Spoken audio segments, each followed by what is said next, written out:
Lisandro Martinez is now a Manchester United player, but there is a problem because if you look on the board here, Martinez has spent most of his time at Ajax playing as a centre-back, and as we can see, Manchester United have a lot of centre-backs. All of these centre-backs here. Harry Maguire is their captain, you would expect him to play. Rafael Varane has a huge amount of Champions League experience. There's also the option that he could play in the central midfield as well. He spent some time in his career playing there. The question is, where is Erik ten Hag going to play Lisandro Martinez? The good news is that we have a good idea of how Erik ten Hag is going to set up his Manchester United team because they played a pre-season friendly this week against Liverpool and gives us some of the basics of what to expect. And what we saw from that game is that Manchester United are now going to become a very possessional side. They're going to move the ball around the back four. They're going to try and build up from the back using these two midfielders just dropping in to help out in the build-up on either side, get the ball forward into these areas. When they've done that, you're going to see these midfielders pushing up. The fullbacks pushing really high. Fernandes joining the attack here. One of the midfielders will push into this final line, and then you'll see your two centre-backs pushing up here. The areas that we need to focus on are these two areas here for the centre-backs, because when the rest of the team are pushing forward, the fullbacks are pushing up, these two areas are left quite exposed, and those are the areas that the centre-backs are going to have to look out for. So if Martinez is going to play as a centre-back, then we've got to think about how he might defend that space, those wide open spaces here. Again, we've got the two midfielders here. If he's going to play in midfield, usually we end up in this sort of structure. So a 2-3 structure with one of the two midfielders pushing forward and the other one sitting, again, helping these two centre-backs guard this space as well. And that will be the situation for Lisandro Martinez should he play in the midfield area too. So we've got a good sense of what it is that Martinez is going to do. Now let's take a little bit of time just looking at what he's done in the past. So on the board here, thanks to our friends at 23, we've got Lisandro Martinez's positional minutes for his whole time at Ajax, so 2019 to 2022. And the thing to notice is that all of the minutes and positions that he's got are pretty much on the left-hand side. There's a few minutes more centrally, but everything pretty much on that left-hand side. The big bulk of those minutes coming in the left-sided centre-back role.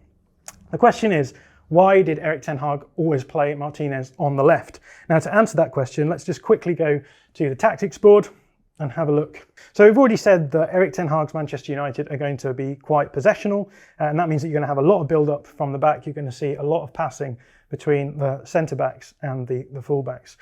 And the thing to notice about Manchester United's centre-back situation is that all of the centre-backs they currently have are right-footed. So we've got Victor Lindelof, Harry Maguire, Tuanzebe, Eric Bailly, Phil Jones. All of these players are right-footed centre-backs. Now, Varane is a little bit of an outlier case because he's very two-footed, so he could potentially use his left foot if needs be. And the thing about Erik ten Hag is that he likes to have left-footed, left-sided centre-backs. And the reason why is that this pass is going to be played a lot. And if you play this pass, Victor Lindelof is a right-footed player, the natural angle of that pass is always going to have a curve out towards the sideline. And the problem here is that what you're going to see with Luke Shaw is that he's going to pick the ball up, probably want to go this way. If the ball is coming across his body, he's going to have to take his first touch with his wrong foot, he's going to take it with his right foot, and it's just going to slow the ball down a little bit. Now, if we take Lindelof out and put Martinez in, he's now a left-footed player, and that just changes the angle of the pass quite considerably. So suddenly that pass is going to have a bit more of a curve down the line, so when it arrives at Luke Shaw, he can take it in his stride and move it down the line. If you're doing a lot of build-up play, then it's just really important for some managers to have your left-sided, left-footed player, because it just allows you to do that quite comfortably. And so if Lisandro Martinez is the only available left-footed centre-back for Erik ten Hag, it makes sense that he would probably be fit into that left-sided role. The other thing we need to talk about in terms of Lisandro Martinez as a centre-back is his height, because he is a short man. He's about 5'9", between 5'9" and 5'10", which is quite short as far as Premier League centre-backs go. And the big question that's always asked is that too short to be a Premier League centre-back? Now, we've already talked about the areas that you need to be worried about in Erik ten Hag's system. And those are these areas here. Now, obviously, there's going to be some situations where the ball is crossed in. We're going to have a player coming through here who's going to attack Martinez in the box, but he needs to get that header away. But the majority of the time, the real danger areas are going to be opposition players. Let's put an opposition player on here, playing the ball through into this space behind the fullback that opens up. And we're going to see Martinez doing a lot of what I like to call backwards defending. So It's all about being able to keep up with these players and defend these areas. A lot of space, a lot of mobility is needed there. A lot of Manchester United fans have complained about Harry Maguire's mobility, and so it makes a certain amount of sense to have someone who is a little bit more mobile as well in that back line. But what about the height issue in terms of aerial duels? Well, I've also got some data for that as well, so let's just take a look at the board. So on the board here, we've got a couple of radars from our friends at 23. The first one is Lisandro Martinez numbers when he was playing in Argentina. That's the red area on the graph. And then the green area is the last 3 seasons that he's played in the Eredivisie for Ajax. And obviously, as you can see, putting up really good numbers across the board for both teams. Slight differences in terms of a lot of the build-up side of things, because Ajax are a heavy possession side. So you've got passing accuracy here going up, 10 pass plus sequences. Obviously, that goes up because Ajax are retaining possession a lot. Passes attempted as well, because there's a lot of build-up play as well. But the area that we really need to focus on is this area here. So aerial duels, attempted and won. And as you can see, this ring here is the 50th percentile. So in both senses, he's way over the average. So he's a good aerial player.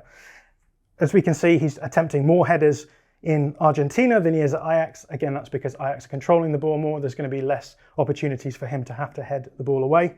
Interestingly enough, you can see that he's attempting about 6 headers in Argentina and winning about 4. And that drops a little bit to attempting 4 headers and only winning about 2 in the Eredivisie. So there is a discrepancy between the amount of headers that he's going for and the amount of headers that he's winning. But as we've said, he's still well over the 50th percentile in both of those areas. So that suggests that his heading is probably good enough at this level. So when it comes to Martinez as a centre-back, I do think he has a couple of advantages. One is that he is able to do a lot of the build-up play. He's left-footed on the left side, but he's also aware of having to defend in an Erik ten Hag system. So he's going to be able to do those defensive transitions. He's going to be able to cover those big spaces as well. So it makes sense that he would play as a centre-back in this system. The question is, if he is going to play at left-sided centre-back, who is going to partner him? And obviously there are a couple of options really here. Harry Maguire is a right-footed centre-back, and so he could probably play on that right-hand side. And as we've already said, Varane is pretty much ambidextrous in many respects. So it may be the case that Varane is just used as a rotation option behind the two of them. You could use Varane on the left when Maguire is playing and on the right when Martinez is playing. But we do need to talk a little bit about the centre midfield spot as well, because Martinez has played as a central midfielder for a few times under Erik ten Hag. So let's imagine that Martinez is going to play in the middle. We'll get rid of McTominay and we'll bring in Harry Maguire as the centre-back option here. The question is, where would you play Martinez in the defensive midfield? Is there the option to play him there? The only issue here is that whenever Martinez has played in the central midfield, for Erik ten Hag, he's played on the left-hand side, and there's a glaring issue here, and that is this, Frenkie de Jong. Now, Manchester United have agreed a fee for Frenkie de Jong, so unless there's any further issues, you would expect him to be a Manchester United player at some point, and Frenkie de Jong also plays on the left-hand side of a midfield. So this would suggest that Martinez probably isn't going to be played in the midfield because these two would be occupying the same space. There is potentially the option of him playing on the right. And I've got some more data here actually to show that this could be possible, because if we look on this graphic again from our friends at 23, we've got the position of minutes for him at Defensa y Justicia, which is his team in Argentina. And we can see there's a lot more spread now in terms of the sides where he is playing, notably actually playing on the right side of a centre-back pairing. Now, didn't play much in midfield for them, but this may suggest that Martinez might slot in quite comfortably on the right-hand side of a midfield as well. So where is Lisandro Martinez going to play for Manchester United? Well, the short answer is no one really knows, and it's important to remember that Erik ten Hag is a manager who is flexible. He can do different things with the pieces at his disposal. But my sense is that he's going to be playing Martinez at the left side of a centre-back pairing, and only time will tell to see whether or not that is the case. If you'd like to see sensible transfers for your team, then you are in luck, because we've written sensible transfers articles for every team in the Premier League and published them on The Athletic. To read them, you can get a 30-day free trial for The Athletic by clicking the link in the description. Thanks for watching today's video.